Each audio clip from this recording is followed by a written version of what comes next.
ito yung aking cabinet. Yeah, so ito yung aking cabinet at saka yung dito is walang door. So, pangbahay lang po ito and ang kalat. So, today, yung gagawin ko is magligpit. So, ayan siya.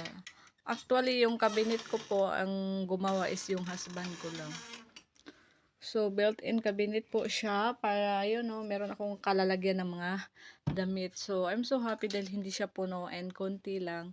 Dahil, iwas maraming gawain. Dito sa anak kong babae. So, ito lang, isa anak kong buyang babae and dito naman sa anak kong lalaki. Bali, ito yung mga damit niya and ito yung mga shorts and pants. Pang school at saka pang lakad. And dito naman is yung mga damit na hindi na mga extra na gamit. So, ayan, yung mga gamit is tinanggal ko. So, tinanggal ko. And ito na yun. Mga hindi kasi ito magagamit. So, meron tayo ditong bag. So, yung bag ng anak ko is hindi ito nagagamit dahil meron naman siyang bag. So, for the next year. So, ito, i-pull out ko na to. Hindi ko alam kung paano siya gagamitin. Pero pang baby po siya. And, ito naman, hindi talaga siya nagagamit. So, binili ko to online. Extra na punda, extra na towel, mga curtain. Ang dami kong curtain. So, actually, hindi ako mahilig sa curtain. Pero meron ako, kaya itago ko na lang. Meron tayo ditong extra bag. So, yung bag na ito is maganda to pang travel dahil meron akong anak. Extra towel. Another extra towel for my kids. So, meron ako ditong malaking bag.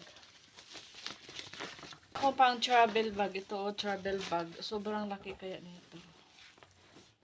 So, travel bag ko.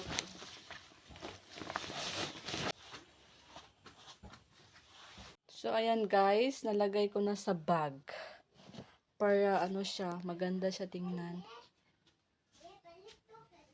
And organized na yung mga damit namin, panglakad. Ito sa anak ko na lalaki. And sa anak ko na babae. Yung 1 year. Ayan guys, ang dami kasi ng laruan ng aking anak. So, nasa loob lang ng kwarto. So, sobrang stress na ako. Sa kakaligpit. Halos, minuto-minuto na lang. Nagliligpit ako. Ayan pa, oh. Ayaw naga, kamabuak naga.